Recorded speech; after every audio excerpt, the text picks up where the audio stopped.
Hi there.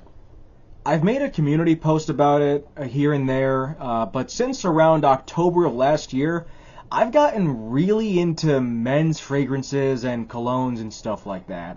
I've amassed a bit of a collection since October of last year, these being only a few of them that I wanted to put in the background.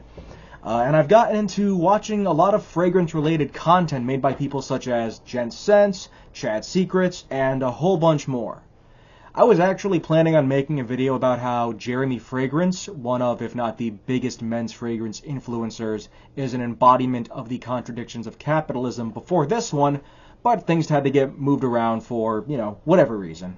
Now, this video does have similar themes of addressing a contradiction of capitalism that manifests within the realm of men's fragrances, but in a different light. How many of you have ever heard of the brand Jean-Paul Gaultier? Jean-Paul Gaultier, or JPG for short, is a luxury fashion brand that produces clothing and fragrances for both men and women. And of course, if you're non-binary or somewhere else on the gender spectrum, you can probably find something that you would like from that brand too. Jean-Paul Gaultier, the brand's namesake, is a homosexual man. Why is that relevant? How does that factor into the contradictions of capitalism? Well, allow me to elaborate. One of the signature men's fragrance lines that JPG has is the Le Male collection, and we can throw in the Le Beau line for good measure since the bottles are of a similar shape. What do you notice about these bottles? They're shaped like men's torsos and lower regions. These bottles are literally shaped like muscular dudes with big dicks. Considering how, offbeat the clothing that Jean-Paul Gaultier has designed looks, it's not shocking that the bottles are a bit peculiar as well and, reflective of his design choices.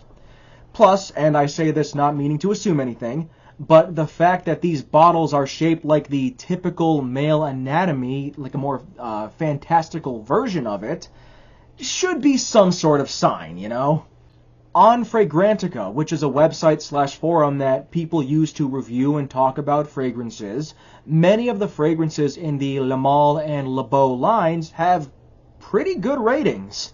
The original Le Male, for example, has a 4 out of 5 rating on there. Le Male Elixir has a 4.52, and Le Beau Le Parfum has a 4.53 rating. So for the majority of these fragrances, despite the bulging penis on the bottle, they seem to receive ratings based on the actual quality of the fragrance, how it smells, how long it lasts, standard things to consider when rating colognes and perfumes. Just as a quick offsides, I don't own any of the JPGs, but I have smelled them at my local Sephoras and Ultas and whatnot, and for the most part I like them. I have this dupe of the original Le Male from Perfect Sense that I got at CVS for like $20, $25, something like that. Not bad.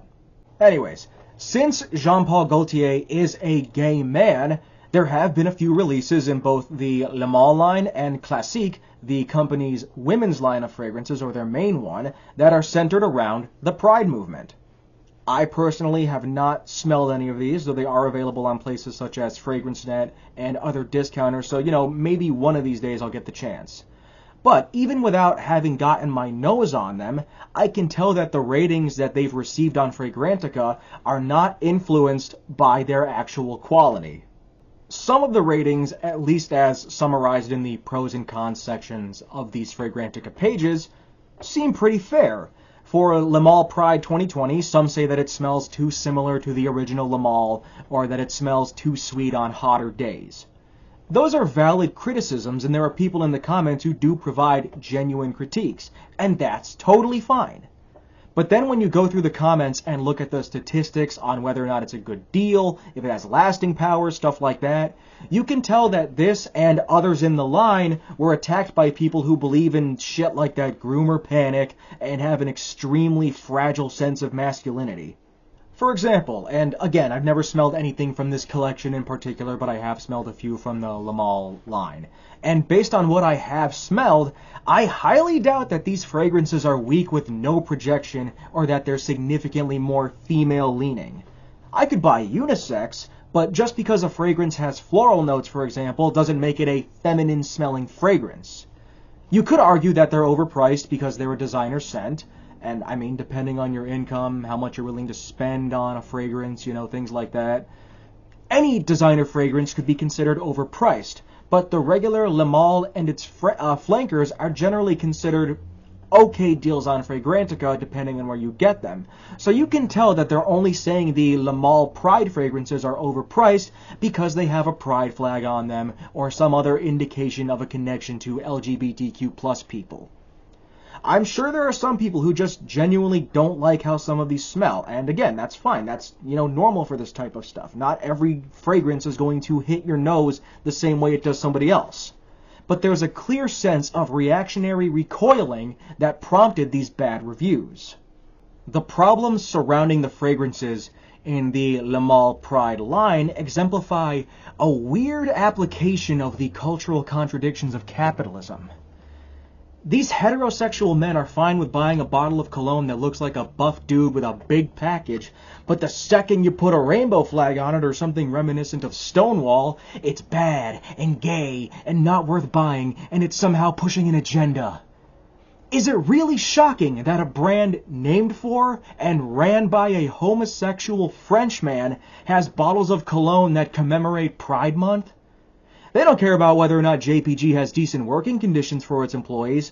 They don't care, in general, about how even the non-Pride fragrances cost a good chunk of change, even at discounters. They just care that they're not perceived as gay, even though they're already buying something that has a pretty homoerotic flair to it. You're still giving a rich gay dude your money if you buy retail, even if you don't buy the Pride merch. And this sort of thing doesn't just end with Jean-Paul Gaultier. In 2020, the brand Ralph Lauren put out a Pride edition of Polo Red and a Pride edition of Ralph for Women, and both of those have been review bombed on Fragrantica. Xerjoff, a niche brand of fragrance, put out a Pride edition of their fragrance called Accento Overdose in 2022, and that was review bombed. For Xerjoff, though, while there are some people just being straight homophobic, apparently this release was just a pinkwashing cash grab, and none of the profits from it went to LGBTQ plus support groups or charities or anything like that. So at least in this particular case, there is a legitimate reason to shit on it. And you know what? You could probably make a case that the Ralph Lauren fragrances did the same thing, but none of the notes on Fragrantica point to that being the case for all of these other fragrances. This is just something that I've noticed a bit, after browsing Fragrantica now and then to kill time.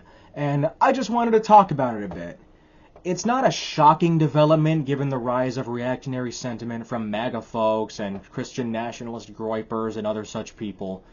But it's definitely a stupid one that embodies a capitalist contradiction on the consumerist level. Also, to be clear, I am not defending corporations or billionaires because clearly from the example of Xerjoff, so much of this stuff is done to profit off of the Pride movement. I'm well aware of that. For this discussion, though, I'm just trying to point out a synthesis of contradictions between consumerism and the stupid-ass culture wars that are encompassed by capitalism. My name is Jimmy. Thank you for watching. Fuck ICE, Free Palestine, and no war with Iran.